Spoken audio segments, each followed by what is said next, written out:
Okay, hello everyone, and welcome to our final webinar from Imbibe Live Online, supported by Mezcal Sentir. I'm Chris Losh, drinks journalist and chairman of the Sommelier Wine Awards, and I'm joined this afternoon by a fantastic panel to look at where the wine world is now and where it might find itself in the future, including but not exclusively limited to the impact of everyone's favourite pandemic. This session has been kindly sponsored by this year's Sommelier Wine Awards Merchant of the Year, Bibendum, and I'm delighted to introduce their CEO, Michael Saunders, onto the panel, as well as Heath, owner at the Pickled pub company and the Frisco group, and the furloughed Victoria Sharples, who is head of wine operations for St. John Wines. Before we kick off, a little bit of social media housekeeping. If you hear things here that you really want to share or comment on, and I'm sure that you will, then please use the hashtag #ImbibeLiveOnline. The Twitter handle is ImbibeUK, and feel free, if you haven't already, to follow the magazine on LinkedIn or join the Facebook page. We will be taking questions from the audience, but we won't wait till the end. We'll just take them as we go. So feel free to send them in as they occur to you. You send questions by typing them in the box below this screen. Since you can see us, but we can't see you, that's literally the only way that you can get our attention. Questions are anonymous. We won't know who sent them unless you put your name actually in the question. And your fellow viewers won't know that you've sent it in either. There's no rolling ticker tape of communication. So don't be shy, send them in, and we'll get through as many as we can. Now, to business. One of the things that's been said repeatedly about the world of coronavirus is how much and how quickly the picture can change from one day to the next. Equally, how optimism needs to be tempered with a certain degree of caution. So the announcement last week that UK hospitality venues can open again this Saturday is a case in point. Clearly, it's a relief to the on-trade to see signs of progress after 4 months of inactivity, but it's not without risk, as Melbourne is discovering. A second wave of infections there means that the city's northern suburbs have gone back into lockdown. So Heath, as a pub owner, will you be throwing your doors open in 4 days' time? I won't be. I think it's absolute madness. I think it's too soon. I think since Cummings did his northern jaunt, the government lost the dressing room. I think people are going to be lawless at the weekend. I think it's going to be carnage. And I don't want to be involved in that and all the ramifications of that. Have you got any ideas when you might want to open up, or are you just going to sit on the fence for a while and see how it develops? Yeah, I'll sit on the fence for a while. I'll have a look at it on Monday once I've read the Sun and the Daily Mail and see what happened at the weekend and how bad it was. But I'll just wait and then I'll take a view on after that. And I think, one of the things that the advantages that you have is probably that you have a fairly successful pivot since the start of this. So admittedly, you're not going to be making the money that you were if you had a fully functioning pub and restaurant business. But at the same time, it's been reasonably doable. How have you managed to do that? What did you do that seemed to make it work? I don't know, fluke. It was all hands on deck. I think what I realized in the beginning of lockdown was I didn't know how long it was going to last. And I just didn't want to risk it. A shutdown, mothball everything. How's the money going to work? Am I going to, just even though the government say they were there, were they really there? And I don't really trust anybody. So I sort of went, right, what can we do? And I spoke to the guys at the Bendham that I deal with, and we put together a retail wine list, different to the wines I normally do, at a lower margin. We put that together, and then I spoke to my chefs, and we worked on a different menu than we normally do. That's more takeaway friendly, that travels, still, the normal sort of quality, and then just went all in on that. And man, we're lucky it worked. It really worked. It's been really successful. I guess, do you have a very strong local following then? Do they just want to get behind you and make it succeed? Yeah, I think that, we've got a load of local support. People, we started off with quite a small list on the wines, and people started going, oh, what about that Pinot Noir you normally do? Can you do that? And I'm like, I don't want to cannibalize my normal list when we reopen and the margins are different. But we managed to work it. And I think that world's going to change a lot between retail and on-trade. And so I think, we managed to work the margins nicely. And then we incorporated a fine wine list they could pre-order from. So Omar at the Bendham did this fine wine list that we could draw down on, a couple of days notice. And that's been really successful because what we're finding up here is they want to drink good wine. and they want the confidence of the trust of coming to me, where they know that I'm not going to serve them $5.99 supermarket sad from New Zealand. You know what I mean? It's going to be good wine. So yeah, I think there's a lot of trust, and I think the trust is the big word, and support. They really want to support you. And if we'd gone down the route of doing, say, a shop and selling flour and stuff, which a lot of people I know have done, I think people want to support you, but how many bags of flour are they going to buy? So, I was like, let's play to my strengths. My strengths are wine and food, and let's roll with that. And, we got the advantage of the front yard being turned into a bottle shop, basically. And it's open air, the sun's shining, not all the time, but it's shining. And people can come in, they feel safe. And, it's really, really worked. It's been, it's been a lifesaver, really. We'll come back to the issue of the split margins thing in a minute. Michael, do you think that this pivot, this kind of on-trade selling retail, do you think that's something that's a temporary phenomenon? Is that just as a reaction to COVID, or do you think that we're going to see that continuing going forward? Well, obviously it was a reaction to COVID, but I think he just hit the nail on the head. I think what's happened is what Heath's uncovered is that he's got a really strong local community who love what he does, and part of that is they really trust his selection. And I think that's fantastic for the quality or artisanal wine category, because actually it's quite difficult to access for many consumers, because they don't actually often want to go to specialist wine shops or specialist retailers. And if they've got someone like Heath who can hold their hand down that journey, I think that's fantastic for the future of the wine trade. Because as you know, Chris, most wine retail is sold by the supermarkets. Supermarkets, by the very definition of their business model, and there's no criticism in here, have to select a certain type of wine that suits their business model, and is sort of self-limiting by the fact they can't sell that many premium wines. So I hope it does continue, and I feel that operators may have the confidence that they've got an extension to their business model that they wouldn't have considered before. And certainly while we've got social distancing, and Heath will, I expect, open at some stage under social distancing, it does give an extra revenue stream, which I think is going to be a lifeblood for many people. And it's something that, we as a business are very, very keen to support. Now, one of the interesting things, Victoria, is that you guys have done retail for a while, haven't you? I mean, way before COVID was even a thing. Yeah. So the question I have for that is, I've heard so many years that, sommeliers telling me customers don't like seeing the same wine in retail that's on their wine list. The margins get very obvious. Why would you say, well, if this is £15 and then you're selling it to me for 60? How do you get around that? Do you just find that as not being an issue? I think for us, with St. John, we're in that position where we ship most of our wine direct from France. So everything we have is generally exclusive. Not everything, but most are. I also think that there is being able to enjoy the wines in the restaurant, but also to have almost that novelty of being able to take the wine home as well, or to come in to the bar and take a bottle home is a nice addition. And it's a way to enjoy those wines at home rather than just being in a restaurant. So you have more flexibility with it. And we also sell it online these days as well. People don't have an issue with the price of it in the restaurant compared to the retail price. No, and we're not greedy with our margins either. So, you're not looking at a 4 times markup. It's a lot less than that. And so either way you're looking at it, the takeaway is actually incredibly good value. And the list to drink in is great value as well. So either way, I don't see a problem with, for St. John, absolutely. There may be other places that there's too much of a contrast in margins. But we'll be back to margins in just a second. We've just had a question in from someone. It's quite an interesting one. I think this is probably one for you specifically, Heath, since you've mentioned that you're not opening up straight away. They're wondering whether you've got any plans to make something of that in a marketing campaign, almost like a kind of, hey, guess what? We're not opening because we're being sensible and keeping you safe. I mean, could you do that? Kind of spin it around and turn it into. If you go to the Instagram for the pub, I posted something last week about it, and all my thoughts are there, and it got positive feedback. I think a lot of customers feel secure that I'm not rushing in and I'm not going to do anything in a hurry, because it's all about money, because it's really about the people and making sure my staff and my customers are safe. So yeah, if that works in a marketing way, cool.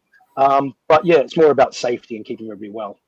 Okay, so back to the margins. So it's not all about the money, but we're going to bring it back to the money. So Michael, you've long pushed the idea that maybe the on-trade particularly needs to rethink the margins that it charges on its wines, or be more flexible with the way it applies those on its lists. Is that something that you think maybe now we could push through, or you could push through?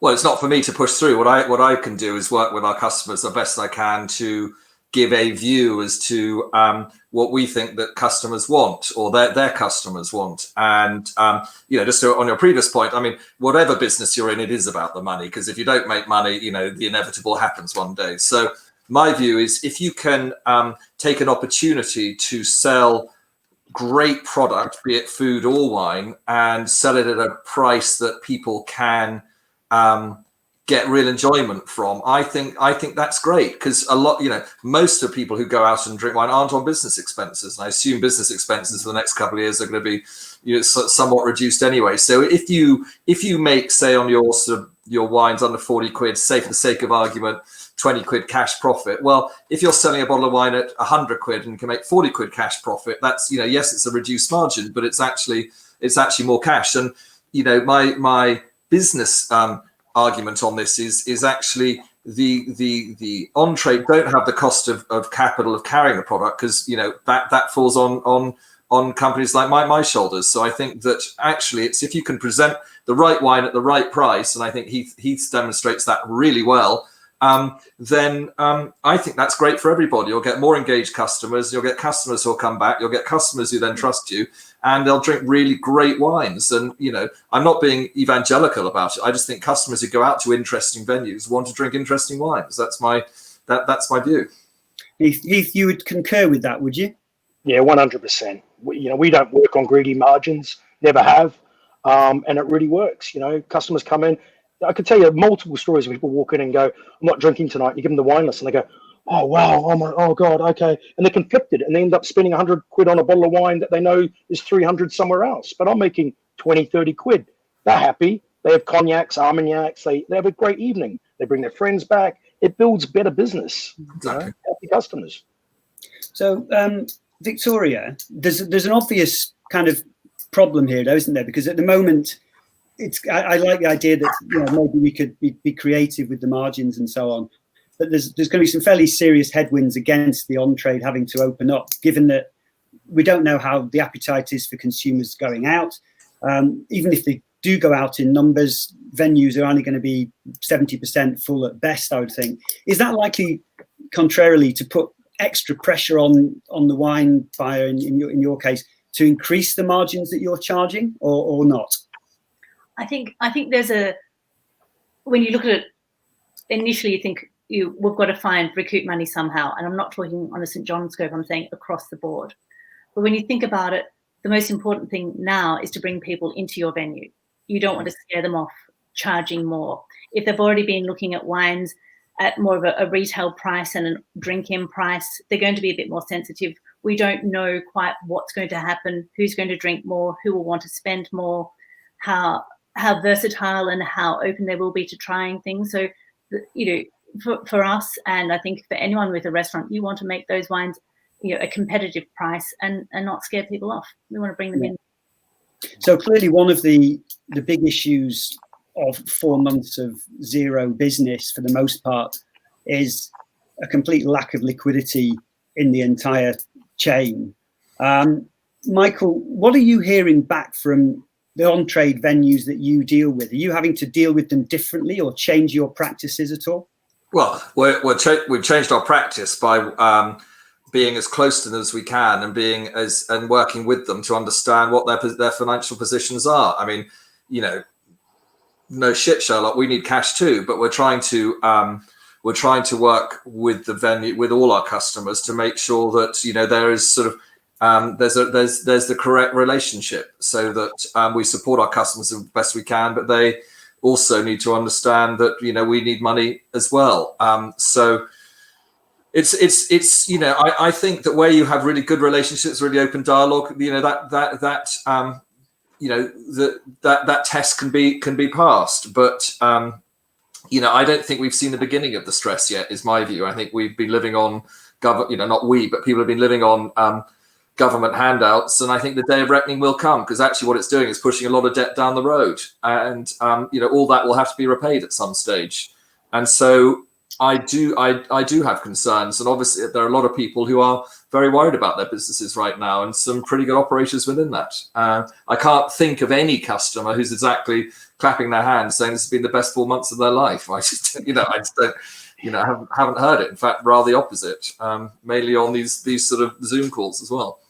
I mean, at Heath, a lot of merchants who I've spoken to have suggested that they're going to extend their credit terms and so on to make life easier for venues that are just re-emerging from the deep freeze. Is that something that you'd like to see, or would you kind of think that maybe we just need to bite the bullet? And I think we need to address the way it all works. I think we've got it all wrong. Everybody's just working on debt all the time. Not saying I don't, but I think if we readdressed it and we shorten credit terms, I know everybody's going to hate me for saying this, but if we just got the money moving faster and actually managed our stock better and ran our businesses properly, we wouldn't need really long credit terms. Look at the US model. They work on 2 weeks, is it? I used to work in the States, and you'd never be hanging around for 30, 40 days, some days longer. So I think, it'd be nice to get everybody making money and everybody moving through stock better. I think it's just a bit of a luxury. Is this tying into your idea of kind of lower margins, turning things over just because they're at a more competitive price, so you just move it through fast? Yeah, I suppose so. But also at the same time, like Michael said, they're carrying the stock. You don't need to go and fill your cellar full of wine. You can get it the next day. So why are we carrying all this money sitting in the cellar? It's just run proper stock control. That would tighten it. If you had shorter credit terms, guaranteed everyone would run better stock control. I've worked in places where it's lazy. You just go, 5 cases, 10 cases. No one's actually doing stock control. It's my businesses, so I know what's in my cellar. I know how much money I owe, and you always want to keep it tight. So I think it's important. I think it's just everyone's just a bit too loose with it. Michael, one of the things that's fairly obvious is that the amount of pressure that's being placed on merchants such as you guys and your peers. What do you think's down the line for that? We've already seen the end of last week. There's one fairly well-known name, sort of lots of rumours about their future. Do you think that this is just the start of it, or do you think that maybe the majority of the trade will be strong enough to see this through? One word answer: no. Because I don't think this issue is the only issue we're facing into, but I suspect you'll want to cover that later.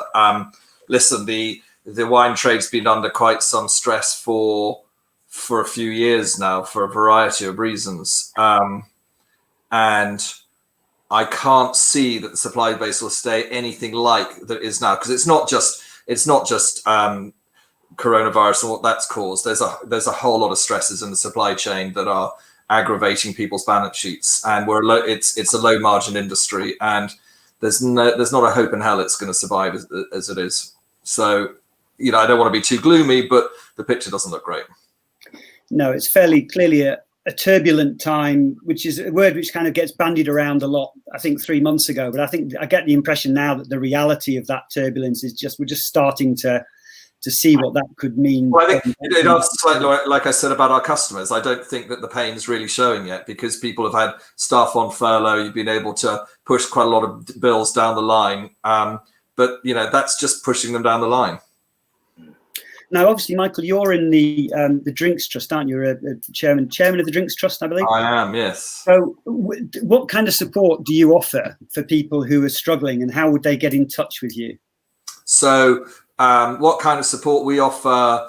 A variety of support, from mental health support, sleep support, drink support. But what's been very, very relevant in the last 3 or 4 months is the industry has come together and supported the Drinks Trust with very, very generous amounts of money. So we've been handing out cash grants to people who really need it, and I'm talking in very, very significant quantities. So we've had a lot of people who have worked in the on-trade who are suddenly having to sleep rough because they were on 0 hours contracts. They had no money to save. So actually, Ross Carter, who's the chief exec of the Drinks Trust, has been out on a few evenings around London trying to see where we can best help. But it's very easy. If you need support, go to the Drinks Trust website, and everything's set out really clearly there.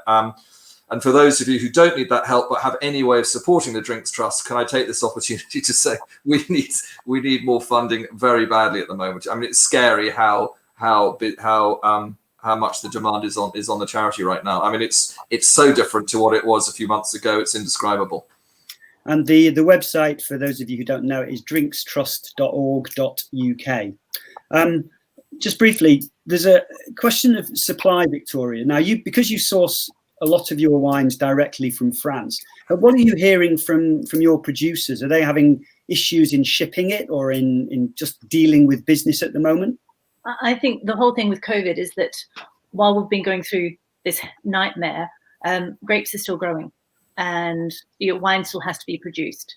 So what we found in that lead up when things are slowing down, particularly back in February, this is just January, Feb is as prime buying season. And what tended to happen was that everything went to skeleton staff. So while the wine's still there and there was still some demand but decreasing, you'd be having delays because you wouldn't have as many drivers on the road. They'd be limiting how much to be consolidating and how frequently they'd be shipping across. So we were seeing a considerable slowdown. So what might normally take 2 or 3 weeks for us would be taking 5 or 6 weeks because there weren't the lorries or trucks available to ship it. And because we consolidate a lot into a central warehouse, you've got further delays with that. Have prices been affected at all, or is it too early to tell yet? At this stage, no. But you've got backlogs in different parts. You've got at the vineyards and at the wineries there is stock that isn't moving because this isn't just a local issue. This is across the globe. So suddenly, the demand has dropped. Probably 80%. So you've got producers who they've got tanks full of wine, they've got bottling to do, and then they also have to sell that wine or move it at least to then make room for the next vintage, which is rapidly approaching. Yeah. So currently, no, but I have heard of instances where producers will say, if you take a certain amount or take an extra couple of pallets, we'll give you a better price. So there's definitely some incentive, but currently prices seem pretty stable. I mean, I know that France is heading to a massive crisis distillation policy, isn't it? Well, I mean, that doesn't augur well for anyone, does it? Because the prices for that are abysmal. So it's literally just clearing tanks. Yeah. Michael, what are you hearing anything from other parts of the New World? Because I mean, particularly I'm thinking maybe South America. I know Chile's been quite hard hit.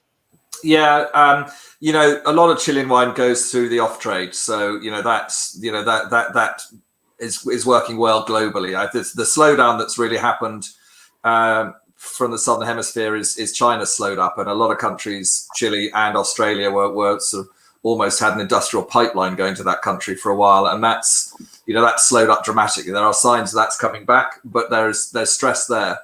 The biggest problem I had really is more in South Africa, where alcohol sale and shipment was banned for a while, so they couldn't even sell their stuff locally, let alone ship. So as Vic said, that there are quite a lot of stresses out there because there's another vintage on the horizon and tanks need to be cleared for that, and it's price isn't really the issue because the supply chain doesn't want to take in more product. It's all very well someone saying, well, we'll give you a few extra cases if you buy another pallet. Well, frankly, that just exacerbates. Say I was to buy more on that basis, I have to pay more rent in the warehouse. I don't have as big a market as I had before, so why do I want more even if you give me more cases? Because that's how they like to do it. They don't want to give invoice discounts. So yeah, we've got a question from the floor kind of related to that, Michael, which is there's worry that the UK would become, quotes, a dumping ground for the wine glut that will be expected, driving down prices. Do you think that could happen? I'm guessing that's probably not going to be for the on-trade, but maybe for the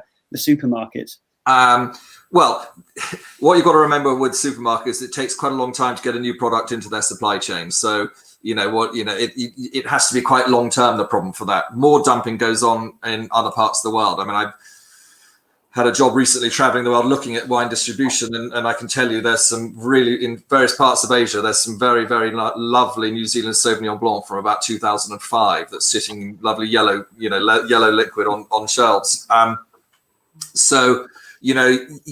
I don't think we'll see huge impact from that. I think that countries, you mentioned, Chris, France, they're distilling huge amounts of wine. I was talking to one of the board members of the French authorities that was dealing with that, and you're talking about very significant quantities of wine just disappearing. I think that the whole supply chain, unless you're in the very top end, is in a bit of crisis right now. Yeah, because I would imagine if you're a winery, A, no one's been buying your product for 4 months. B, you're facing a vintage where you're probably going to have to distill half of it in any case. So, are we just going to see like wineries going out of business as well? It looks possibly pretty grim, doesn't it? Possibly, but again, I think that the difference is a lot of the producing countries have very, they understand their local agriculture, so the banks can be quite supportive. So there are different financial mechanisms to what we would have supporting our businesses as we stand here. But I don't think it's anything but quite difficult. There's a question here somebody's put in about whether they've said the rumours about grape contracts being cancelled even in premium regions. Have you heard anything about that from any of your suppliers? Yeah. Because if you're not growing it yourself and you've got stuff on contract, they will do everything. If they haven't got the sales for it, they're going to try and wriggle out of those contracts. So who benefits? The lawyers probably in the end. But yes, there's a lot of. But that's sort of not unusual because that's what drives the bulk prices. So contracts do go up and down. Now, one of the issues which has kind of come up when I've been talking to the UK merchants, they've been mentioning that one of the things they're going to do is kind of reduce their minimum drop to make it easier for people to take small amounts of wine and get working again. And that they think that might have an impact on the size of wine list. So Victoria first and then Heath, is that something that you think might happen, that as a result of all of this and maybe iPad wine lists and so on, that you may be under pressure or you may want to just kind of reduce the number of wines that you're selling? I think St. John aside, and St. John's always just worked on a 2-page wine list. That's it. It's a piece of paper and it's dynamic and it can change as and when. I think overall though, when you're looking at lists, you're going to have restaurants with stock. So those who haven't been able to sell it in a takeaway manner or online or delivery, there's going to be stock that needs to be moved.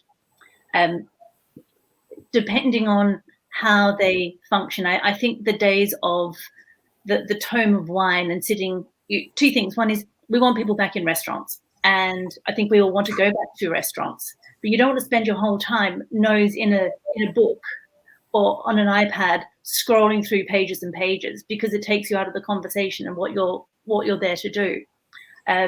I think just by the very nature of stock limitation, spending limitation, lists will have to reduce. If not for the short term, definitely short term, maybe ongoing. I think it's easy to get greedy and want a whole lot of wine on a list. As they say, people don't want choice; they just want what they want. So I think, lists will get smaller. Yeah. Heath, would you agree with that? Kind of. I'd get bored though if I had a really small list. I'd get bored selling the same stuff. My list isn't huge anyway, but it's big enough. I think there's always the opportunity. There's always going to be someone who's had a really good day at work, even with all this going on, that people haven't been spending money, haven't gone on holidays. I'd love to give them the opportunity. I get frustrated when I go out and you get a wine list and you had a really good day, a really good week at work, and I'm like, give me a banging Burgundy or a Bordeaux. I just want to have fun. I want to go somewhere and have some fun. And it's not there, and you just get bored. So, I'll carry on with my same list, and I'll carry on doing the fun stuff that I enjoy. And I think people will gravitate towards that. Hopefully they do. I think that's sorry, Victoria. There's a question there which actually picks up with something that somebody's come in from our viewers, which is whether people will be drinking less but better. So I'm guessing that this might tie in to the idea that because you're not spending, I don't know, £5,000 on a skiing holiday or whatever, that you're then going to go out and say, well, you know what, I can afford to spend an extra 50 quid on a bottle of wine. Do you think that might happen, Heath, first? Yeah, I'd say so. We saw it already. I've seen it over the years as people's alcohol consumption has dropped. People are buying better wine. So I think we'll see more of that. Yeah, why not? Victoria? Yeah, absolutely. And just because it's a short list doesn't mean it needs to be a dull list. I didn't mean that, but yeah, I know what you mean. But yeah, you were thinking about that while Heath was talking, weren't you? stewing in the background. I'm not saying to be dull, but like sometimes you get there and you just want, you can still have all your fun stuff, but you want to have like that adventure. You can disappear off you know what I mean? Yeah, but I think that's where if you've got a shorter list and if people are doing shorter drops or smaller drops, and as long as distributors allow smaller deliveries or smaller volumes, you can play with it. Wine is something that we should all be enjoying and exploring, and not just go, oh yeah, I'll have the Argentinian Malbec. I'll just, if there's an opportunity to spend 50 quid on something, try something different. Yeah, and but you don't need a big seller. Like Michael said, you can just, the deliveries short, they're quick. I deal with them all the time, and it's quick. I can ring now at 3:30. Oh, I've missed it, but for tomorrow, and get stock tomorrow. And I have customers who pre-order stuff and ask me. So if I'm lucky, I'm working with them. It's different for you, but I can get stock next day. You know what I mean? We can too. Okay, cool. Yeah. Michael, if there is a bit of a trend to more concise wine lists, and still interesting wine lists, Heath and Victoria, clearly, yep. Kind of a little more bijou. Is that going to impact on, for instance, the number of wines that you want to stock? Are you going to need to pare back some of your suppliers? No chance, because we're in love with the category and we're always finding beautiful new friends to make, and find it very difficult to part with old friends. So I actually not sure I agree with what's been said. I'm finding that actually there's polarization happening. There's some customers who are wanting to go to a slightly smaller list in the short term. There are others who are thinking, well, following more Heath's line, is actually wine doesn't go off very quickly. We can have it delivered very quickly. Therefore, we can actually have a bigger range. So I don't think there's a one size fits all. I also think that there has been a move towards less but better for some time. Certainly, that's a phrase that we plug, as you probably see in a lot of our communications, because that ticks boxes of quality, health, and lifestyle choice. So, I just don't think there's going to be a single route forward on this. It really depends how much the venues are interested in the category and really want to make it sweat. And I would say the more effort you put in, the more you'll get out. But I would say that, wouldn't I? An interesting question just come in from the floor here.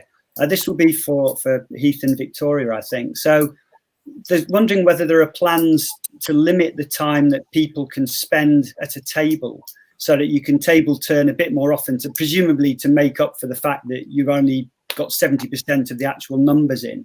Is that something that you'd consider, Heath? I'll ask you first. I think we're in the hospitality trade. And I saw an operator the other day they're putting an hour and 30 minutes on a table. I suppose you could always have it there. Like, we always give time limits anyway. You could always have it there, but we always have a backup. And I'm sure you do as Victoria. If someone comes in and starts spinning really well, you have room to move and keep them on the table. But yeah, I think we do, but I'd hate to think you're going somewhere, especially after lockdown, and you're given an hour and 20 minutes or an hour and 10 minutes to get out, to have a quick lunch and get out, and you feel like you're in a factory. So I think it's still hospitality, and we should be giving people a good time and giving them reason to come back to pubs and restaurants. Yeah. Victoria, would you agree with that? Yeah, I think it's also about safety, and I've read conflicting articles over the last couple of days of, is it better to have, if you've got one staff member looking after a table or across several tables, and you're there for a shorter period of time, you're actually spreading the potential load, versus if someone stays there for a longer period and you're not sort of cross-contaminating, for want of a better description. So I think part of it is the science is unclear. The virus is still very new in the scheme of things. As a former geneticist, I sort of have my geeky science side comes out every now and then. But we know so little, and there's so much pressure and expectation of what we should and shouldn't be doing. And I think, as he said, it's about hospitality first and foremost, and people need to feel safe and, work it that way. So I think you want to maintain, the hospitableness. So moving on to the style of wines, we sort of touched on this occasionally up to now. We'd just like to unpick it in a bit more detail. One of the things that I always kind of use the Sommelier Wine Awards judging as a chance to kind of, find out exactly what's happening in the wine world at that particular moment. It's a good snapshot, and what comes in and what does well and what the judges like is always very revealing. This year, we literally got the competition out the door a week before the whole country locked down, so we were quite lucky. But we were seeing some of the trends that we've been seeing for a while. So the growth of fizz, but it was across like all different types of fizz. It wasn't just Prosecco, Champagne and English. We saw lots of kind of European and New World ones as well. Rosé, we were starting to see a lot more oaked rosé, which was quite interesting. We were seeing a lot more biodynamic and organic. We're seeing a decent growth of orange wines as well. So these are quite specialist and quite premium wine styles. Do you think that these are the kind of things which might slow down or stop, or will they just carry on irrespective of the trends that we've been seeing, as the problem of COVID-19? Heath, what do you think first? I'm sure there's always a market for those wines, but I think they will slow down. I think people want affordable luxury, or they want somewhere safe to go. Maybe Victoria will disagree, but I think that, you know, if I'm sitting at home with the wife and children during COVID, I want a banging bottle of Merceau. I want to go and drink something that I know that's banging. I'm not going to sit there and go, wow, this is, oof, and the wife's yelling at me, and I'm sitting there drinking this unfined, you know, mousy natural wine, and she's yelling in my ear, and I'm sitting there going, why have I just spent 30 quid on this, where I could go somewhere I really want to enjoy? So I think people are playing a bit safe, and I think they want the old classics, and they want to drink, you know, what they know and like. And I'm sure that they'll be back at doing the adventures again, but there's always people who are going to sit at home and who want to drink those style of wines, but I think people are going to be playing it a bit more safe. Victoria, would you agree, or do you think that there's a room for, you know, Cremant and so on? Yeah, look, I think, you know, there are certain trends that have already established themselves, and I'm sure they will continue. We've seen a growth in Cremant. With St. John, we do a St. John Cremant, which has gone gangbusters. You know, it's crazily popular. It's not about Prosecco. Not that we'd do Prosecco being Italian, but, you know, and I think there will be some people that will go back to safety. Absolutely. And there'll be others who'll go, bugger it, I'm going to give something else a go. And I think too, particularly during lockdown, if people have had wines delivered and if they've had mixed cases and they've been interesting cases, they may have had time to experiment, may be willing to spend a bit more because it's, you know, retail rather than restaurant. It's almost less risky. So I think there will be continuing growth. And also then if you'll think about which sector, you know, the ex-gens are doing it really well by keeping the consumption up, whereas the younger crew are not drinking as much from the research I've seen so far. Is there anything from your list which has been popular in a lockdown which has surprised you, Victoria? I think it was more like a long time coming. You know, the increase in bag-in-box sales has been phenomenal. I mean, one, it's incredibly convenient because you can just go to the fridge or go to the bench and just top up at any time, and 11 o'clock in the morning, it seems a good time. You know, tasting wine or not, 11 o'clock is perfectly reasonable. I think too, you know, this is before we shut down completely. We knew we had 10-litre bibs that we normally just sell to the trade, but they were sitting in the warehouse. We didn't know how long they'd be there. We started selling them online, and I was pleasantly surprised and it's really not hard to get through 10 litres of red wine. All by yourself.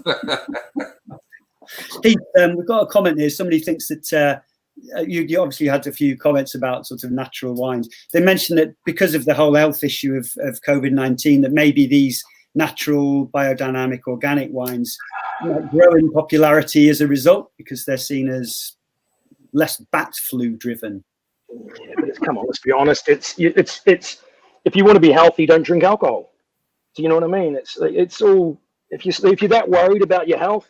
Yeah, I'm sure, you know, listen, I've got really good mates who make biodynamic wine. Nothing wrong with that. I just think when you start doing, you know, I have nothing wrong with natural wine. It's just not my bag. I like to drink wine and enjoy it. And I don't want to sit there having an intellectual conversation for 2 hours over wine. You know what I mean? I want to be with my friends and talk about friends and our lives and stuff. So, I'm sure, like, again, if you want to be healthy, go running, go to the park, don't drink wine.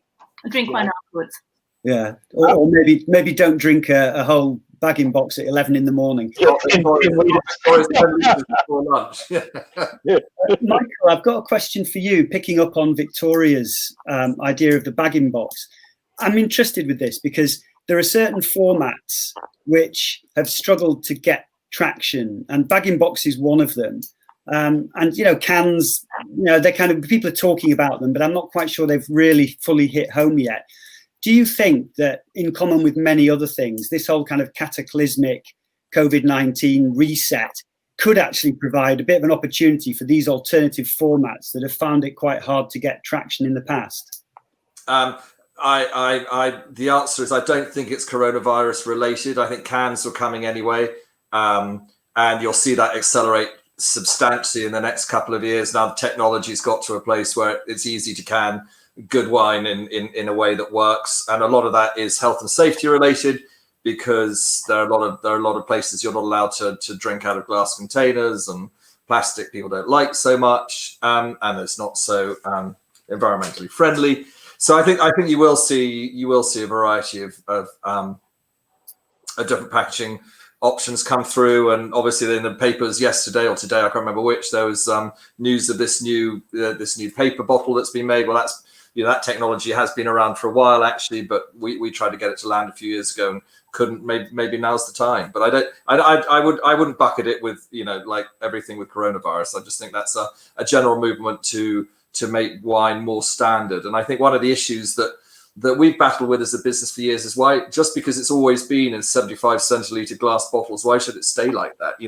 Who's determining that? Because it's actually a pretty inefficient way to ship wine, bottle wine, and I get it right at the top end. It will probably stay that way for all sorts of historic reasons. But, I think there are many more opportunities now to break the mold. What would you like to see it in, Michael? Is if you had to hang your hat on one particular new form? It was Victoria's favourite vessel, a lot of it. I actually don't mind. So I'm very agnostic actually. Yeah. Okay. So you don't care, frankly, as long as it's got wine inside it. It's got to be good. I tend to side with Heath on natural wines. It's a rare natural wine that sort of floats my boat, because I like drinking quite a lot of it, and that's not always possible. So I think that as long as it's really good, what I can't bear is going out, be it to the on-trade when it reopens or retail, and buying bad bottles, because there's no excuse for it now. There's no excuse to make it like that, and there's no excuse to buy it like that for the buyers. So really look after your customers better is my view. I get really slightly pissed off actually. That doesn't sound at all like you, Michael. Good question. Somebody's made an interesting point here, which kind of picks up on the alternative sizes issue.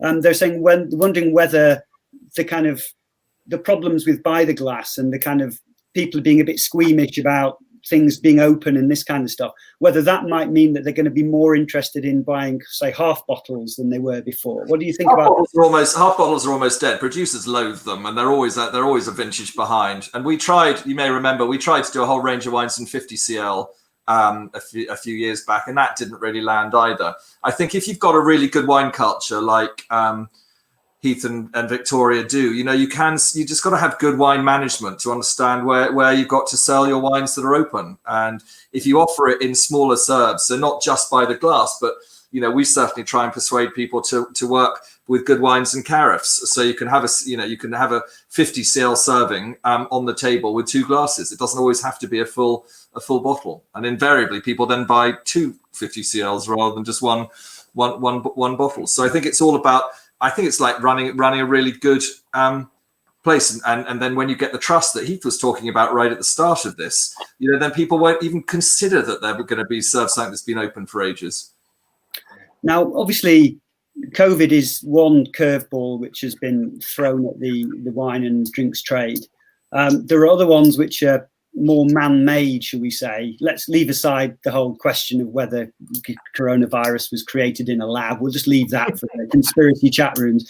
But we appear at the moment, as far as I know, we're careering gaily towards a no-deal Brexit on the 1st of January, Michael. Now, you are a trustee on pretty much every single body in the whole drinks trade, from what I can gather. And as one of those is you're on the board of the Wine and Spirit Trade Association. So I chair it for my sins, yeah. Okay, then. So you chair it. So they appear to be quite concerned about what that might mean in the next sort of 6 months' time. Have you got any ideas what might be coming down the pipe at us? Well, we are, and I'm not being at all political here. Let me be really clear, because it takes 2 sides that's going to sort this out, not just one. we are sleepwalking our way into a complete disaster for the wine trade in this country. And it's not just Brexit. So this might be quite a long answer, I'm afraid. Brexit could introduce extra costs into the industry that nobody has yet understood.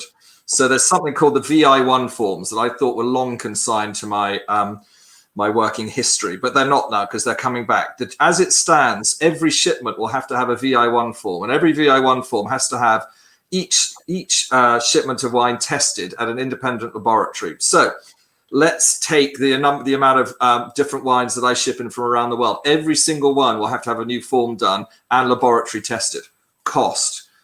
Then if you're in the fine wine business, you might want to ship, I don't know, for the sake of argument, 100 cases of Cru Bourgeois Bordeaux, or indeed maybe Grand Cru, whatever. You'll have to break one of those cases, have it independently analyzed, and then make sure that the person who made the wine back in the day is willing to substantiate that that is the real wine. Well, when it's on the secondary market, they may not want to do that. But we've got a lot of issues potentially coming. So the idea of shipping lots of small wine from around the world we take for granted. It may not be so easy come January the 1st. So the sort of work that Victoria does could get immeasurably more complicated, and we'll need quite a lot of staff to deal with. In fact, I was just going to ask you that, Victoria, because obviously you import all your wines from France. You do it all yourselves. This sounds like quite a lot of extra work for you now.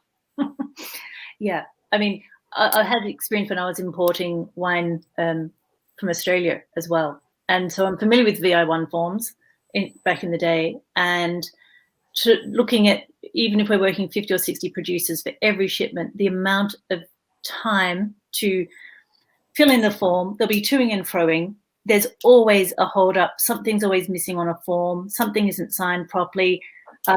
Some of the attestations I've wanted recently, because we export a lot of wine to Canada, it has to be sent to a postal address. It is an absolute nightmare. So a bit like what we've seen sort of in that COVID time, where you've got the delays. So not only the extra paperwork and the man hours to do that and the stuffing around, then it's going to, by the time you actually get it onto a shipment, and then it's got to clear the port, and invariably there's probably going to be some other issue with the paperwork. And it's like, oh God, it is absolutely frightening to think that we might be facing. There is a cost per form as well, but then presumably the amount of time that it's going to take to do this is going to make.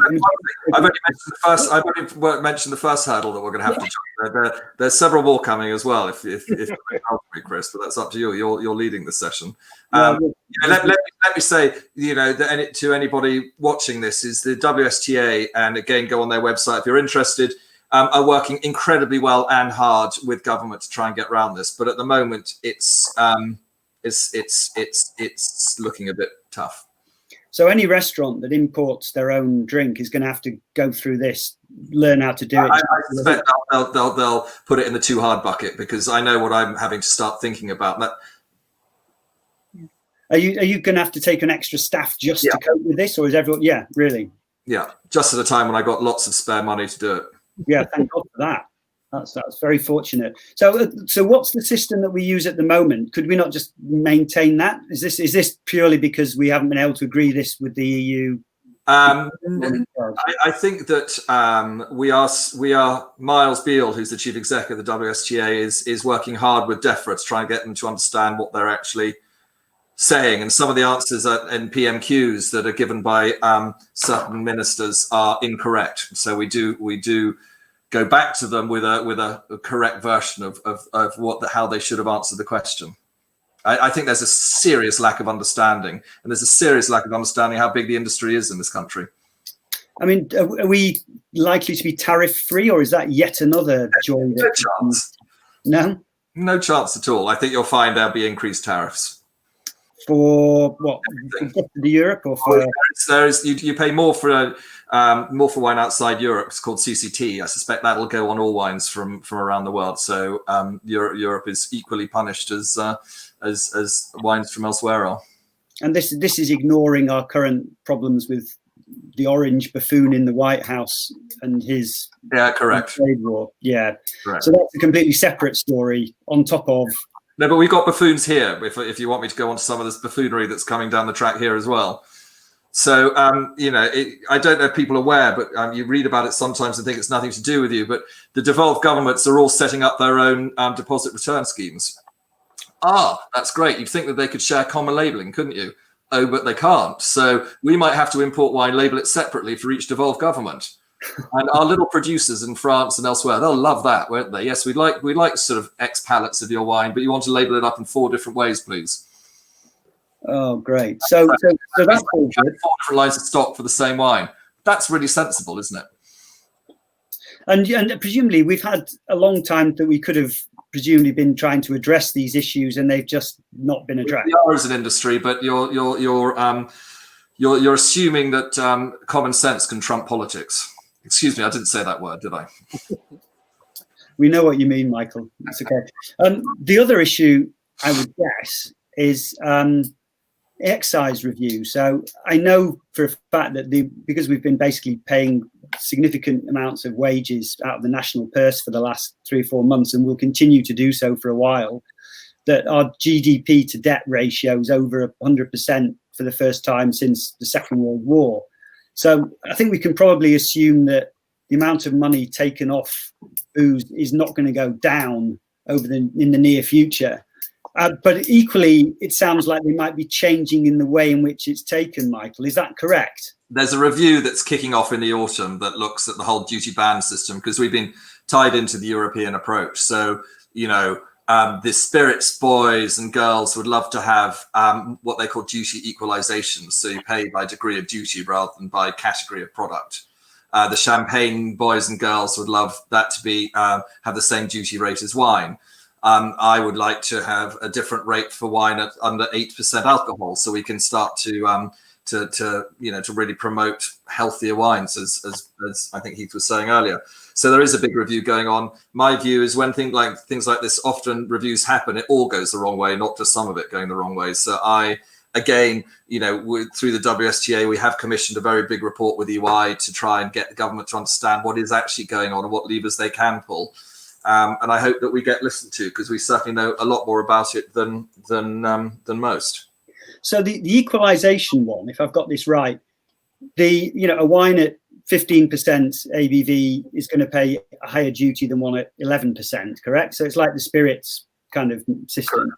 But does that so every year that you have more or less sunshine in the grapes, your price is going to go up and down accordingly, and you'll have to. Well, he says with a cynical smile on his face, you must have noticed how most volume wines have the same ABV year in, year out, irrespective of weather. So I suspect I would encourage you to have a look around the back of the shed, and you'll see what produces alcohol. It's not necessarily the sun or the growing. But I'm assuming that you're expecting that there's going to be pressure on duty to go up over the next few years. I don't want to say inevitably, because we work very hard to the WSTA, that is, to make sure government understands the consequences of their policies, and we have produced evidence that says if you keep duty at a reasonable level, you're going to raise more money, and there is that what they call I think it's called the Laffer curve. You can put it up as much as you like, that make people stop spending and they spend their money elsewhere, so your financial take goes down. But I think, far be it for me to say, but I think there is going to be huge pressure to raise money wherever people feel that it can. And if it is the sin tax, then I'm afraid alcohol is in the crosshairs.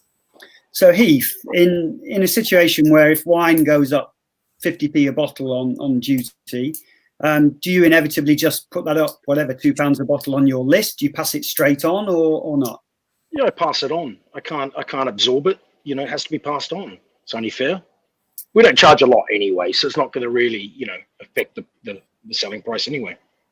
Part of the problem is that historically the wine trade's been quite poor about passing it on, hasn't it? I know the supermarkets expected everyone else to absorb it so they could retain their price points, which meant that everyone basically just got poorer for selling the wine. But you presumably don't concur with that. You would like the idea of just pass it on and Yeah, we can't. People have got to be reasonable with what they're.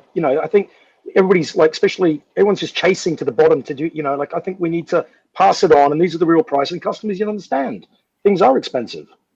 Michael, is there any format of duty review which would be less pernicious than any other? No duty at all, like other countries in Europe, would be great for our industry, but that's not going to happen. So, I think we have to face into the fact that we are going to be taxed. And my job, wearing my WSGA hat, is to try and make that as reasonable as it can be. And that's an argument we've been fighting as long as I've been involved, which is quite a long time on the board there. And I can see that I'll still be fighting it when I leave the industry in however many years' time. So we're sort of in the process of wrapping this up gently here now. Victoria, we've had quite a lot of fairly depressing conversations on this up to now, which is perhaps not entirely surprising. Have you got anything that you can think of that is kind of like making you optimistic for the next 6 to 12 months? Well, I think, despite all the challenges, and whether I think about, using technology in more innovative ways, so whether it is an iPad, if it allows people to learn more about wine, that's on the restaurant floor. I think thank God the grapes still grow. Thank God, it looks like it's going to be a nice vintage again. So far, so good. Might be a bit down. I think it's a little bit down back over in Australia. But I think, as long as wine is still being made, there's got to be something to be thankful for. And for 10 litres to drink. Yeah, it's really hard, and it does sound really, really dire. But I don't think, we all love food and wine, and it's still available, and we'll be able to drink it somehow. God, I sound like all I do is drink wine. It's not true. Yeah. What do you think, Heath? What's getting you out of bed in the morning? Well, I remember in 1918, not that I remember back that far, but the Spanish flu. What happened after the Spanish flu? The Roaring 20s. I think everyone's going to be so depressed, and they're just going to find a way to have a good time. I think hopefully we'll have a bounce. I think everyone's going to be a bit excited, and we'll just have a bit of madness. Hopefully we have 10 years of madness, and it's all okay. As long as it's not then followed by the Great Depression. Well, that's what happened, though, wasn't it? And Michael, you mentioned the word sleepwalking to disaster, which suggests that there's not a huge amount to be over optimistic about at the minute, but there must be something lurking in that. I think the on-trade's going to recover, and I think that because people love going out, they love eating and drinking, as the guys have just said, and I see it for my own life as a form of entertainment, and so I think that's going to bounce back, relatively healthily, and I think there'll be a whole lot of entrepreneurs coming into the business. Hopefully leases will get cheaper, so there'll be more opportunity for young entrepreneurs to come into the business and keep everybody on the top of their game. And I don't think that's happened enough, because big business has dominated the on-trade to an extent that I think has kept some entrepreneurs down. For the industry I work in, I think it's looking very uncomfortable for the next the period you outlined, which is sort of 6 to 18 months. I really think it's the fit will survive, and it's going to be tough. Yeah. I think the leases thing certainly would be a huge change, wouldn't it? In terms of the on-trade, the thing that really kind of kills me is that I saw a thing from Jonathan Downey last week where he shared he's just got a rent demand for £60,000 or something for the last quarter, during which he's been shut the entire time. And it's like, well, no business can survive with a situation. Well, look what's going on in retail, So I just think, our sector isn't immune to that, and as I said earlier, I just don't think we've seen the outputs of what's really going on yet. There's quite an interesting one last little comment just come in from one of our viewers, and they've said, please don't forget that the sommeliers are still here. We don't want the iPad wine list, and I think that's quite a good point, because that face-to-face chatting thing is advisor to advisor. I think it's going to be in the short term, isn't it? Yeah, it is.